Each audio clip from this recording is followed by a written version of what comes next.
Could you please state your name, your occupation, and your connection to Northern Stage? So my name's Karen Traynor. I am an actor and director. And I've been working in this building, I think my first job was in 2001, so 21 years. Cool. Yeah. What do you know about the history of Northern Stage? Not lots, but I do remember being told a tale about sort of in the 70s. It was a sort of like a hub for new writers, this place, and a real like sort of a place for activists to come, and there was like, so my partner's father's a playwright, and he talked about coming here with other writers and like sort of demonstrating for the rights of theatre workers. So it feels like that feels quite an exciting place to start, doesn't it, for a theatre building, like to have the voices of the people who are making the theatre be as active as that, I suppose. What's your first memory of Northern Stage? So I did my first job here was in 2001, when Alan Lydiard was the artistic director here, and they did a season here called the Playboy season, which was a season with, I think there was like 4 plays, Pinter, Mamet and Beckett, and I was in a play by Samuel Beckett called Play, which was the most terrifying thing I think I've ever done on stage. And then I did a play called Edmund, which is by David Mamet. It was a really exciting season, actually. It was really, really good fun. Cool. What are some of your favourite memories, if you could pick some? I've done lots of, they call them baby shows here. Shows for under 5s or thereabouts, and I remember one time we were doing a show called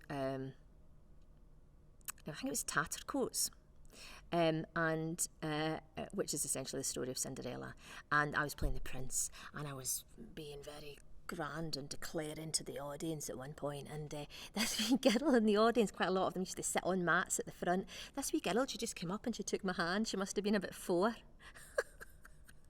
I was like, this is happening then. We'll just do this speech with you. Okay, let's do that. It was very, very cute. Lovely, gorgeous, loads of little memories like that. Very different, but what are some challenges that you faced at Northern Stage? All of those darn directors. Challenges.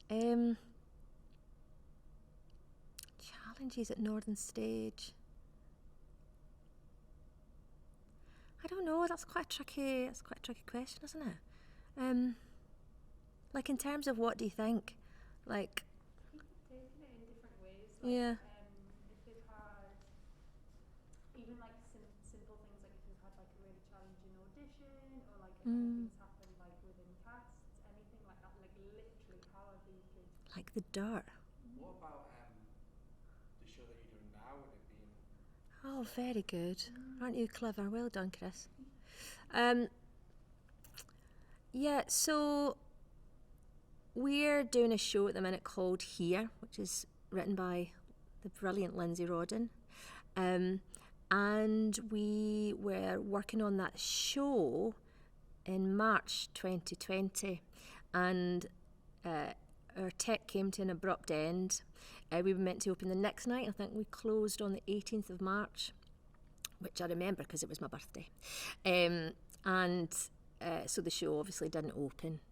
But it's on now, which is just so brilliant. Such a sort of, feels like such a story of resilience and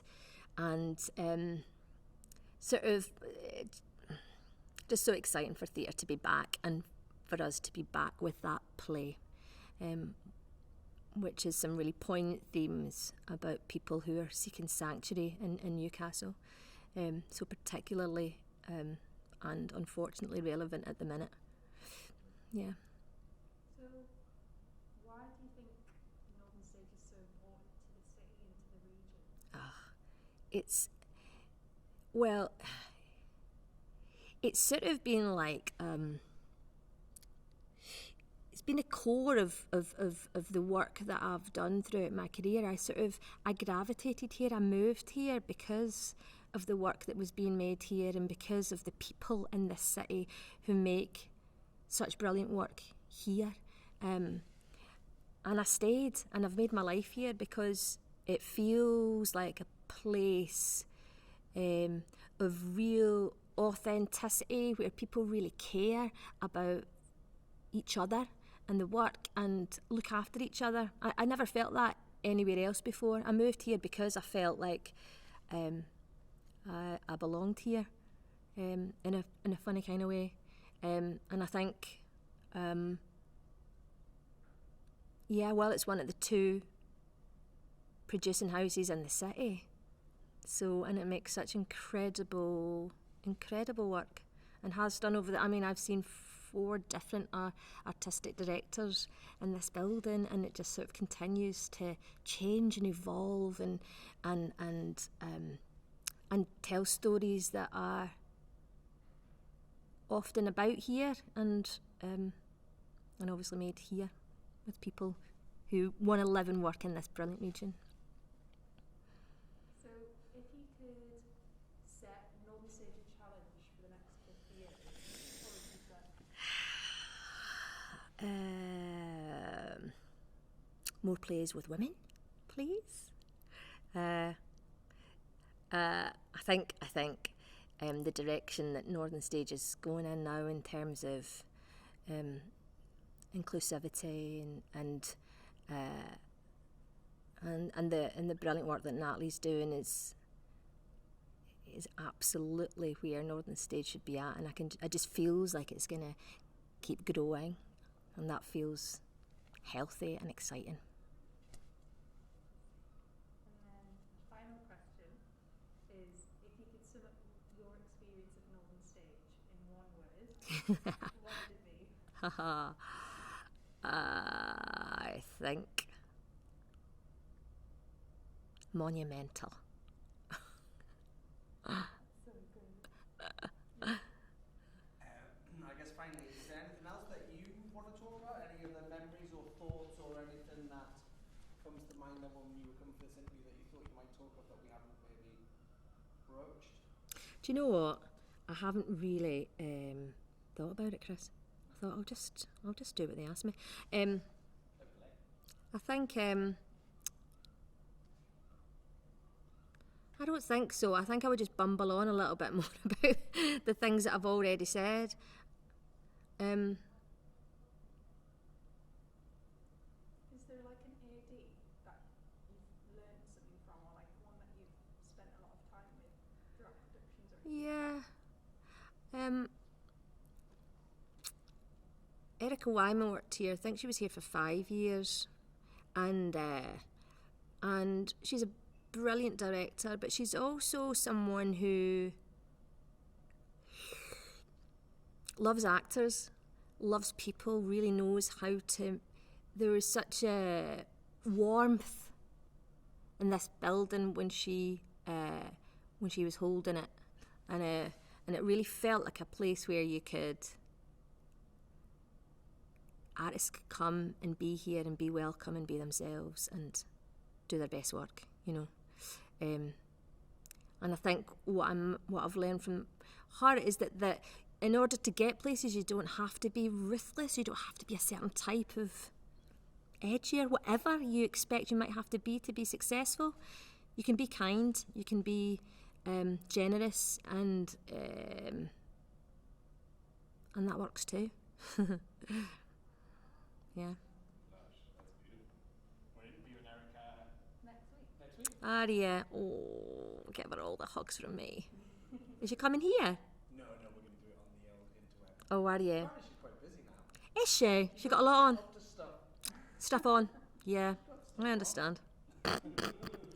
Oh, brilliant. Any other questions from the floor before we let Karen get away and get some tea and a rest before next performance? See, that wasn't 20 minutes, but I feel like maybe My stomach was driving the objective there. I've got one. That's all right. Yeah, quickly. Yeah. Just obviously having been involved with myself, I'm just curious, kind of, has here evolved from March 2020 to now, or does it feel the same, kind of picking up where you left off 2 years ago? Do you know what?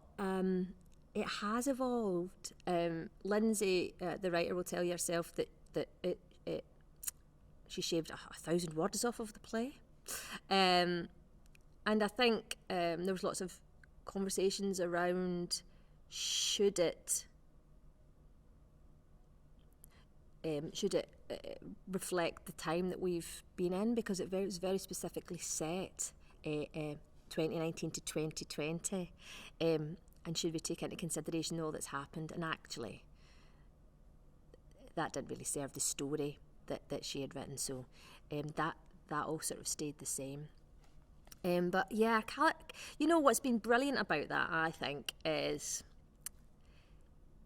and maybe every rehearsal process should have a 2-year break. I'm not saying we should have a pandemic in between every rehearsal process, but there was something lovely about having all that work settle, and then whatever happened in those 2 years, I sort of challenge anyone to say that they didn't grow or change or learn something about themselves in that time, and I think I did. I think I definitely did, and I think that helped me sort of understand or be a better actor, really.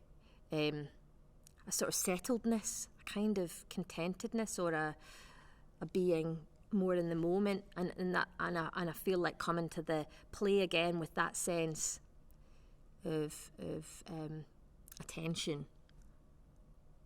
It's helped Janet be a sort of more rounded character, weirdly. That makes any sense at all. We should do one more. Can you just put the background in focus, and then full focus? I'm looking quickly to switch to the white. I don't think so. Okay. Yeah, that's good. I was just thinking the same thing. Just just so we get a little contextualization. Yeah, fantastic. Just do a little panel.